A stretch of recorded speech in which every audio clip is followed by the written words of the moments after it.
Cooking with Trisha রান্নাঘরে আজকে আমি হাজির হয়েছি। মুচমুচে বেগুনি তৈরি করব। বেগুনি তৈরি করার জন্য দুটা বেগুন আমি একদম পাতলাও না আবার মোটাও না, এভাবে লম্বা লম্বা টুকরা করে কেটে ধুয়ে পানি ঝরিয়ে চটপটি মশলা মাখিয়ে নিয়েছি।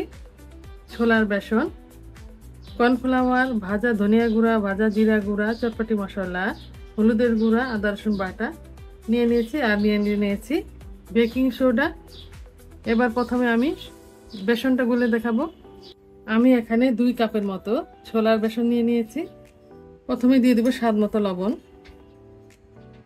1 চা চামচের একটু কম বেকিং সোডা, 1/2 চা চামচ পরিমাণ চটপটি মশলা, 1 চা চামচ দেব ভাজা ধনিয়া গুঁড়া, 1 চা চামচ দেব ভাজা জিরা গুঁড়া। এবার দেব 1 কাপের মতো কর্নফ্লাওয়ার। এবার অল্প অল্প পানি দিয়ে আমি গুলে দেখাচ্ছি ঘনত্বটা কেমন হবে। অল্প অল্প পানি দিয়ে আমি বেসনটা এরকম ঘন করে গুলিয়ে নিয়েছি, একদম ঘন না একদম পাতলাও না। এ পর্যায়ে আমি দিয়ে দিব 1 চা চামচের মতো আদা রসুন বাটা আর 1 চা চামচ হলুদের গুঁড়া দিয়ে আরো 5 মিনিটের মতো আমি ফেটিয়ে নেব। আদা রসুন বাটা দিয়ে আমি 5 মিনিটের মতো ফেটিয়ে নিয়েছি। বেসনটা এবার ভাজার জন্য প্রস্তুত হয়ে গিয়েছে। আর একটা প্যানে আমি পরিমাণ মতো তেল দিয়ে দিয়েছি, মানে পর্যাপ্ত তেল দিয়ে দিয়েছি। এবার আমি ভেজে দেখাচ্ছি।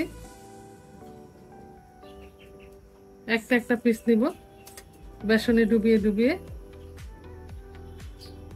এভাবে বাড়তিটা ঝরিয়ে নেব।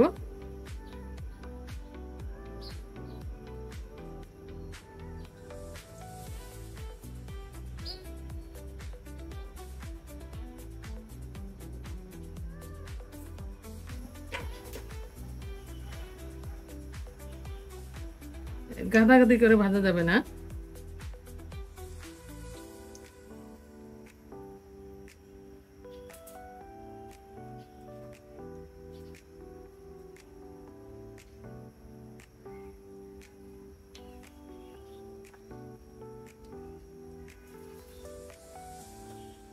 এক পাশ হয়ে গেলে তারপরে আমি উল্টে দেব, একটু সময় নিয়ে ভেজে দেব।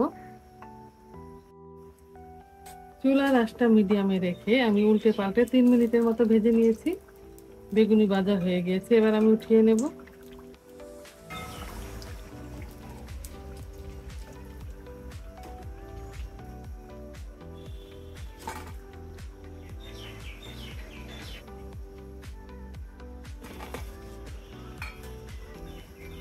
আর কয়েকটা আমি ভেজে দেখাচ্ছি।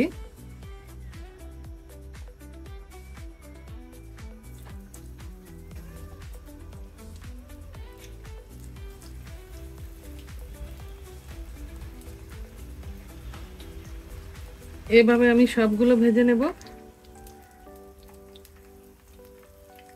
ভাজা হয়ে গেছে মজাদার মুচমুচে বেগুনি।